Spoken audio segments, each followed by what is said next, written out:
Well, good evening, everyone. It's my great privilege to introduce Jim Hayman, television producer, director, photographer, and alum of UCSB, and actually a graduate in the film studies program here from the 1970s. We're both grads from the 70s from here. So I really want to begin by asking Jim, we'll turn to the episode soon and to the Sopranos, but to situate it within his larger education and career. So to begin, I was hoping you could tell us more about your career and how your studies here set you up for your subsequent work in film and television and photography. Okay. I came to UCSB as a junior. I had been studying on the East Coast at American University, and I was a photojournalism major. And then in my sophomore year there, I took my first film class, and I just fell in love with movies. I actually realized that I had always been in love with movies. I grew up in New Jersey. My mother was an insomniac, and she watched old black and white movies all night, and she always wanted a partner. So as a kid, that's what I would do. So I took this film course, and I was, just for geographic reasons, wanted to change. So I thought about coming to California to study film. I liked the idea of a communal art, as opposed to photography, which is more individual. But I wasn't ready to go to UCLA and really take a business approach, and the film studies department was literally just starting. And to be honest, a kid from New Jersey who has an opportunity to come to a school that's on the ocean and watch movies all day, I was like, yeah, let's do that, you know.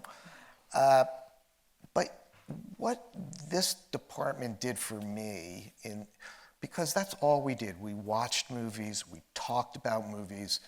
One fellow classmate and I actually started making movies here. It taught me the language of movies. It taught me how a camera tells a story, how it does more than tell a story, how it is another character that interprets the story.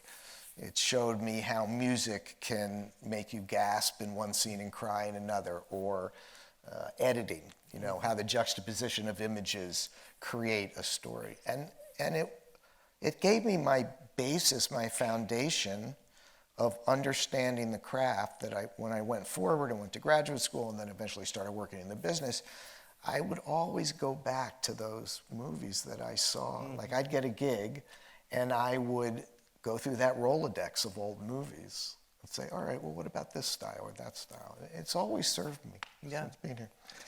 Well, I read somewhere that, of course, you said you were interested initially in photojournalism, and I read somewhere in your materials that your first assignment after your second year at American University was to photograph Nixon and Brezhnev at the 1973 Washington summit in the White House Rose Garden.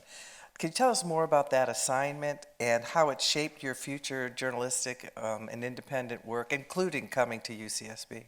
Sure. So it was my first job as a photographer. You know, Wow. I'd been shooting since I was maybe 16, but I was very much into street photography, into just observing and capturing human moments, you know. But I had a job, I had to go actually do it. And it was July in Washington, D.C., so it was about 100 degrees and 100% humidity. Yeah. And I had to wear a jacket and tie, and the only jacket I had was corduroy. So I went to this, and I was so excited, and it was a shark frenzy. It was just this gaggle of photographers, everyone sort of fighting to get the shot, and I got the shot, but it was not at all what I imagined my life as a photographer would be. You know, I imagined myself being a street photographer, being an art photographer, and so I think that coupled with the film class that I took. What was the film class? Do you remember? It was like an intro to American film. Yeah. Yeah. Mostly movies of the 30s, as I recall, but like sort of the classic intro class. Yeah, yeah. So actually, this first assignment convinced you that you didn't want to do that. I did not want to be a news photographer. That I did not have the stomach for that. Right. Yeah. Right. Well, I'd also I also sort of realized that I'm a pretty gregarious person, and I like the idea of working with a group to an end, as opposed to working individually, which is really a photographer's job, you know. So. although you obviously like both. Yeah, because I continue to photograph through my career, and that's what I'm really doing now. So. Yeah. Well, we'll I've been return- lucky to have the balance. Yeah. Actually, when I came to campus this afternoon, or late morning, early afternoon, Jim was already here and he was taking pictures. I saw him taking photographs in the quad. I thought, oh my. I can't help it. How did you come to direct this particular episode of The Sopranos? And that's the first part of the question. But the other is I'm really curious as to how you actually do this. You know, what was your biggest challenge in directing an episode that both recounts full-fledged stories that are ongoing, as well as, you know, new information and a new storyline? So coming in to something that's been long running. So how did you come to it, and what were the challenges for you? Well, David Chase, who was the creator of the show, and I worked on a show called Northern Exposure. And I started that show as... Yes, we watched it. Someone knows it. That's good. I think A bit older, maybe. We're all older. We're all old, believe me. Anyway, that's a whole other thing, because that was just a great show to work on. And I was the cinematographer on it, and then that's where I got my first chance to direct. And so then I left and started working as a visiting director on various shows, but I would always come back. And that's where I met David, and then he went on some years later to do The Sopranos. So we had worked together, we had a working relationship, so he called me to do one. So I think the issue for all visiting directors is you're coming into, you're the one who's crashing the dinner party, you know? And particularly in this situation, you have a show that's in its fourth season. Right? So things are pretty well set. And it's an exclusive dinner party because it's an incredibly successful show. So as a visiting director, you sort of have to spend a lot of your prep. You get, 2 weeks or so to prep the show, kind of figuring out the political landscape, you know? And you come in, and in a situation like this, you watch as many shows. I watched every show. I mean, I was a fan of the show, so it wasn't like I had to catch up. But it's the 51st episode that you're directing. Yeah, so it's a lot of TV. Yeah. And there's a very set style to the show. Photographically, it's a very staid style. It's relatively static. It's relatively traditional coverage, you know, a wide shot and then singles or over-the-shoulder singles and whatnot. And I came, I think because I was a cinematographer, I came from a place personally of really liking the moving camera. So to a degree, I had to adjust my style of how I would shoot a scene and sort of fit it into their style. But you can see that the camera is drifting a lot. So I sort of brought that, and they seem to like it, so I was okay with that. So. Yeah, so there are some really stunning scenes, and some that don't look like the rest of the series. I mean, there seems to be a certain sensibility at work, but I want to start with, you know, the scene of Paulie's brutal murder of one of his mother's friends, who he's taken a dislike to from the very beginning. It's a shocking sequence, and I wonder how it came to you and how you decided to render it. You know, it's interesting. When I first read it, it was like, whoa, right? I mean, and then Tony Sirico, who played Paulie, came and he said, "David has me killing this woman." And I was like, yeah. I said, are you uncomfortable with it? Do you want to should we talk to David? And he said, oh no, David wants me to kill her. I'm going to kill her. Just like that. I was like, okay. So we said, well, let's run with that, So we lit it much darker. It's very noirish, and you don't see in the eyes. It's all top lit. For me, the most brutal shot is the low angle looking up on him when he's killing her. Yes. I mean, when he pulls the pillow off, that's no joy either. But that intensity, I thought was really shocking. To tee that up, I made a little comic in the beginning. When he's under the bed, and he sees her come in those, slippers with the socks on, and you see the night dress, and then you cut back to him, and he's got that sort of big reaction to it, because I wanted to I didn't want to telegraph where we were going. So we tried as best we could to make that scene in the bedroom start off, there's an underlying sense of tension to it. Right. But I'm trying to keep away from where we're going. Right. So, when you get down in the hall and the physicality of it all, well, that's what that makes much it more brutal. Shocking. Yeah. Exactly. Yeah. Interesting. Well, of course, the main story about mothering in this episode involves Carmela, and it was really pretty striking to me because, of course, I was a fan of the series, watched it all the time. I remember this episode, but watching it again after not seeing the show for 15 years or so, I remembered this episode and Carmela's desperate longing for potential love interest in Furio, and how awkward it is, and how her intensity of feeling as there's a lot of other activity going on in this episode, but she seems to be at the center of it. Many critics have claimed that this is the first episode that gives us our first real encounter with Carmela's inner life.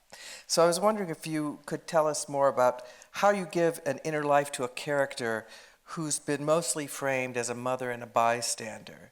Like, what is different here? Because I think she is the kind of emotional center of this episode. Mm-hmm.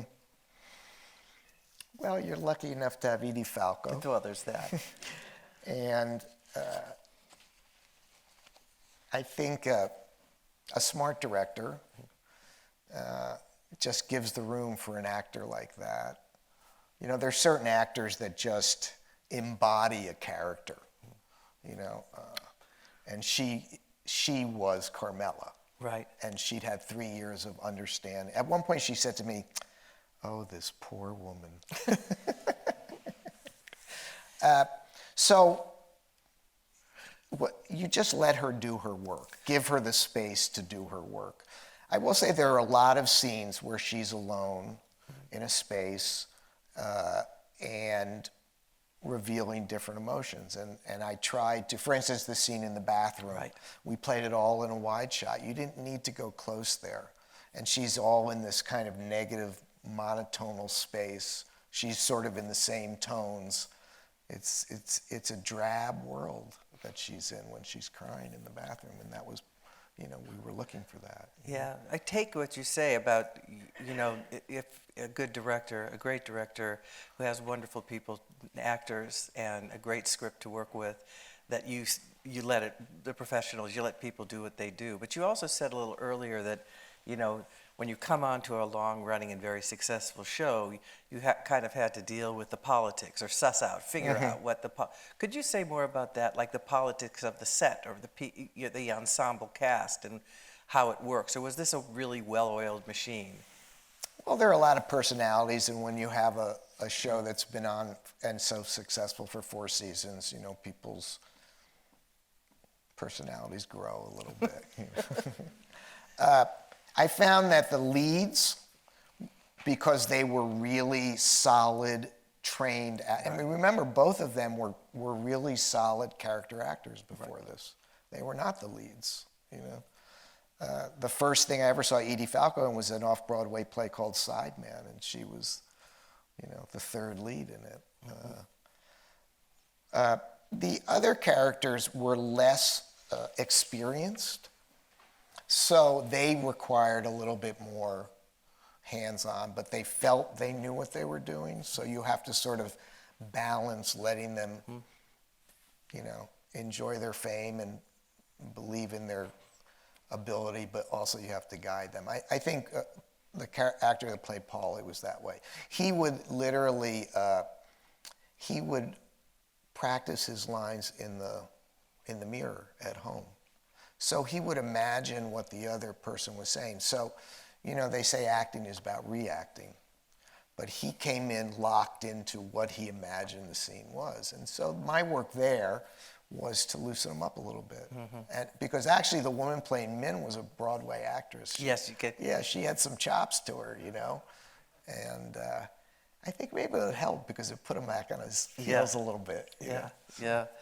Well, I'm particularly struck, and I'm sure others were who were watching this tonight, by the sequence when Carmela returns to Furio's vacant house. And the shot starts with a close-up of Carmela outside the window, but as the camera tracks back through the empty rooms, she shrinks, kind of boxed into the background, and the empty rooms, you know, are very expressive of the void that she's, I mean, it's not conveying a lot of information beyond her feelings about this new situation. So this, to me, watching it, knowing that your work as a photographer, it seemed very much a photographic sensibility. Can you say more here in your approach to directing as a photographer, as someone who's interested? Sure. I mean, I have to say I'm very proud of that shot. I love that. Because it just told a story without Exactly. dialogue. Yeah. It really told a story. And she looks in, and then she just leans against the window. It's like my favorite beat, you know, and we just keep pulling back. And, you know, we're showing her isolation. It worked very well for me. You know, I came from being a cinematographer, so I feel very comfortable of how putting things in frames, how you use the space and the frame and the movement to elevate the storytelling. So I always approach a scene that way, you know. So I sort of approach what's on the page, and then I also I do a shot list. So I have very specific shots, and they're very specific moves and whatnot. And then I kind of throw that out, and you see when you get the actors up and running what's going to work there. But I think that the camera is another character, you know, in everything I've ever done. And it's the character that's involved with the scene, but also telling you the scene, showing you the scene, I should say. Yeah. So. Yeah, well, it was this incredibly cinematic moment, but as you said, without any dialogue, without any expression, telling us everything we need to know about how she feels. Right. So you've worked in photography and in film and television, but also across various genres, including, you know, drama and comedy. So how did that experience with different genres serve you here? I'm falling apart, sorry. Well, that's not a generic question. That we'd have to talk about horror then. Yeah. I'm sorry. So, how did you work? Across genres, because even in this episode, I mean, you know, it plays across a number of different moods, right? It's not on one beat. So there's moments, you know, comedic moments that aren't comedic at all, but could end in tragedy, or I don't know. I wonder if you just talk about your work across genre and working in genre. And I know you have a great interest from your earliest days studying American cinema. Yeah, right. Yeah. Well, I have to say, I think The Sopranos was a dark comedy. I think it was always that way. And David Chase and the writers' balance of comedy and drama within the same breath, I always found exquisite, you know. And the fact that I'd worked in both genres, I always feel like whether you're doing comedy or you're doing drama, what's important is maintaining a reality. So, for instance, the golf course scene. where little Carmine is talking like he's right out of the Bowery Boys, you know, everything he says in malaprop. You know, it's very funny. But what's underlying it, what's going on in that scene, is the beginning of Tony's demise, really.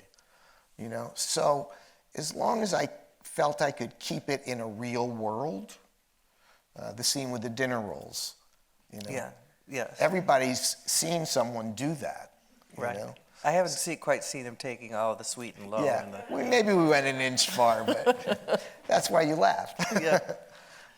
But there Although still was I a have reality relatives who about would it. do that, so, you know, I have relatives who would have done that. Oh, yeah, absolutely.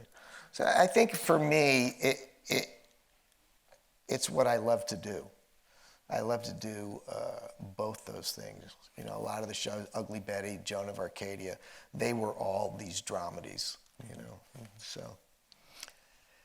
Well, there's so many references to film and literature in this particular episode. Obviously, The Sopranos, it's, you know, constant film references, gangster film references, classic film references. But let's focus first on the literary references. From the children's story, Eloise at the Plaza Hotel.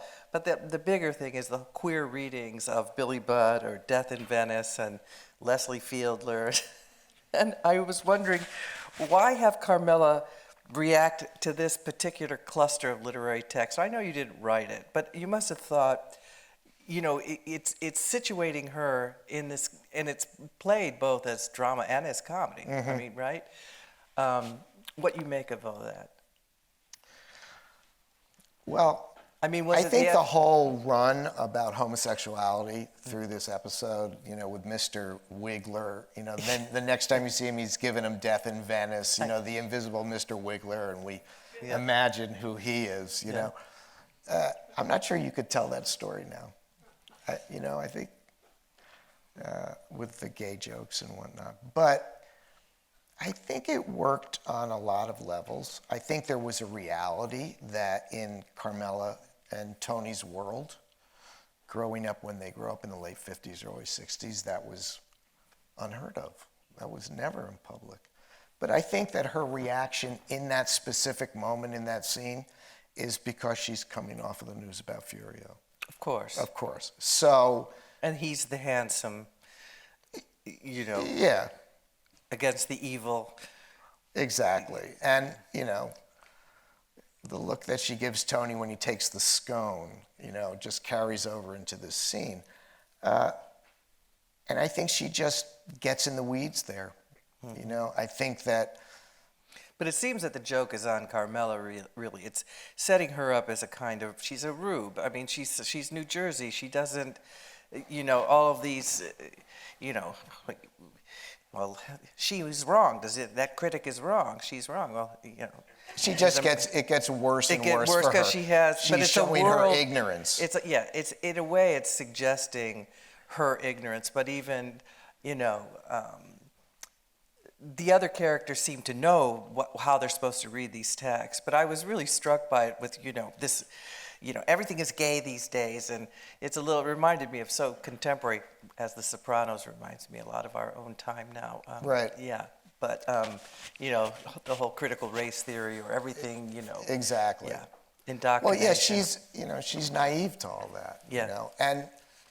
But I also think the dynamic, the subtext of that is that her daughter, who's now calling her mother, you know, and her daughter's friends are all making her look foolish, you know, and she can't back off from that.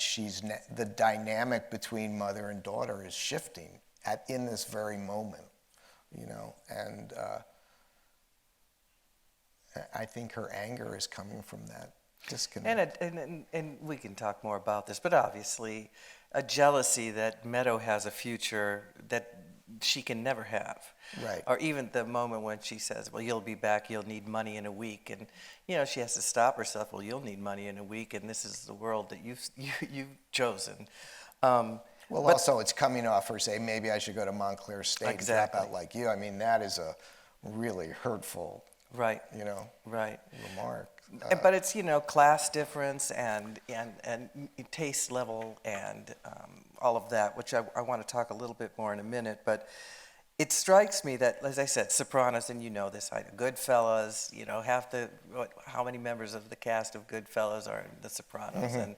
And The Godfather is constantly evoked from the very beginning. But in this episode that focuses on Carmela's pain and lack of, and tensions in mother-daughter relationships, we move into like the woman's film. And I kept thinking, in the episode itself, there's references from classical women's films or films focused on, thought to be strong women characters. So Meadows calls her mother Mrs. Danvers, who the villain of Hitchcock's Rebecca, in this sequence. And later at the very end, Carmela's in bed and she's watching How to Marry a Millionaire from 1953, the comedy starring Marilyn Monroe, Lauren Bacall, and Betty Grable.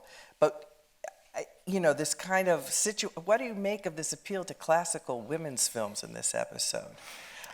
Well, I think the films themselves are reflections of the struggle that Carmela and her daughter are going through, But I also think, as I thought more about it, like in the scene at the plaza where she pulls out the white gloves, right. Where the hell did Carmela learn about white gloves? Because she watched a movie, right? And then I started to say, okay, so my backstory is her whole dream of life is from those movies. How to Marry a Millionaire. These are women that have a power over men that can define their own life. And she had that dream of that, and now it's clearly evident that that's not the case at all, that she's been left by the wayside, So. Well, that's why it seems like Meadow has all these opportunities, and she is so hurt and sad that Furio is gone, and any kind of fantasy she might have entertained about maybe a different life, which of course is absurd. Right. And rendered in the scene where Furio looks like he's going to push Tony into the blades. He's already been bothered by Tony calling her a moody bitch and not showing adequate respect. And I love all the dialogue on the date. They're going to go to color tile or whatever. Have you thought about flooring? That break that romantic moment. And also, they just played it great. Yeah. A lot of comedy in scenes not only comes from the words, but comes from the spaces between the words. So they play that awkward moment, and then she breaks it with that line. It's well done. And also, I think that when Meadow calls her Mrs. Danvers, and Carmela reacts to it, to me, that's like, oh, did they watch that movie together? Yeah. Did they share that moment? Because it's not like Carmela doesn't know what she's talking about. Exactly. That's right. So I think everything in her life is going away now. The fantasy relationship with Furio, the little girl that she took to the plaza on her birthday, and she's in a vacuum. Right. She's stuck. She's completely stuck, and any possibility that she had that would take her out of this relatively toxic relationship with her husband is gone. There's no possibility now. So Well, let's turn to I was really struck by the ending of the episode where Tony's trying to understand what's going on. And at least here, he's so clueless throughout, and he can agree with Meadow. Meadow gets it, she figures it out. She puts two and two together. Oh, she's the parent in that right, scene, she's the one that knows. But, he's like, well, change of life, and all of this. But I want to just talk about that final sequence with Carmela in bed, and he's saying, Carm, you did it. Meadows is a wonderful, beautiful. We've already heard this from the roommate's mother, her daughter, and at that point, she takes it in that way, like, oh, what a reflection on me. She's quite proud. Exactly, I think, she's proud of it at that moment. But, after the other dinner sequence where she feels that she's really being belittled by She's humiliated. Yeah. And then here at the end, I just wanted you to talk a little bit about how you chose to shoot that, because I think it's really, really moving and effective. And as I said to you, again, as someone who watched a lot of melodramas and women's films, it reminded me of like a kind of Stella Dallas in reverse. It's a movie from 1937 where the working class mother has to give her daughter up to the working class, upper class, and she herself can't be part of this world, but she's proud of it, that she's enabled this kind of class mobility for her daughter. Whereas here, it's like she's getting this praise from Tony about what a great mother and how she raised this wonderful person, but all she can just say is, deadpan and staring blankly ahead, like, yes. And not proud of it. In fact, it's very much focused on her own lack of mobility, the impossibility of any movement forward. So I just wanted you to talk a little bit about how you chose to shoot that, because it's very effective. Yeah, she is so caught in her own wasteland that she can't take any credit. All she sees with Meadow, because Tony calls her a fine young woman, so it's not even a girl anymore, and all she sees is loss. And she's lost Furio, she's lost her daughter, and she's alone. Yeah. And so I chose to play it that they have a little sweet moment when she says, "Do I have a fever?" And he lays back and he says, "Maybe a little." And then she turns off the TV and she rolls away from him. And I staged it so even what he's saying, you can't really see him. He's hidden behind her shoulder. Because for me, it's all about, and I do this because the camera moves in on her, and it's all about her isolation there. That she couldn't possibly explain to Tony how that really makes her feel. I'm not sure she really understands all her feelings at that point. I think she's really locked. And then the Eurythmics song that comes up, which is basically about someone stuck on the ground watching a little bird fly away, just that's her predicament. Right. So. I wanted to ask one last question before we might open up for audience questions, but in this episode, as in others, The Sopranos plays with and even mocks the values of, urban and suburban sophisticates, including academics, professionals, intellectuals, and many scholars have said, arguably, this is the demographic for this series, is a kind of high-quality prestige TV. So what do you make of the episode's take on this kind of play between high and low culture, high culture and, Death in Venice, Billy Budd, I think while there is this mocking of Carmela for being so provincial and just completely out of it, and a woman of her time, even a throwback, very, very, How to Marry a Millionaire in 1953, if you even watch it, it's very different than things you'd see at the end of the 50s. It's so coming out of the war time. But I think that Meadow and her roommates are also mocked in a way too.